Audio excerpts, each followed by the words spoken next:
నమస్తే Bharat. All ace on రఫా ఈ photo చాలా వైరల్ అయింది. దీనికి చాలా మంది సెలబ్రిటీస్ మద్దతు తెలుపుతూ తమ సామాజిక మాధ్యమాలలో పోస్టులు పెడుతున్నారు. Where were your eyes on October 7th? ఈ విషయం సెలబ్రిటీస్ తెలీదా?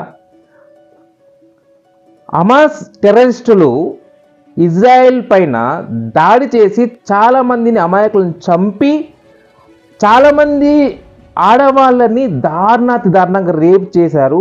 అలాగే చిన్నపిల్లల్ని కూడా చూడకుండా చంపేశారు. చాలామందిని బందీలుగా చేశారు. Then where were your eyes on October 7th? ఈ సెలబ్రిటీస్ అందరూ మినిమం కామన్ సెన్స్ యూస్ చేసి దేనికి పోస్టులు పెట్టాలి, దేనికి పోస్టులు పెట్టకూడదు అనే విషయం గమనించుకోవాల్సిన అవసరం ఎంతైనా ఉంది.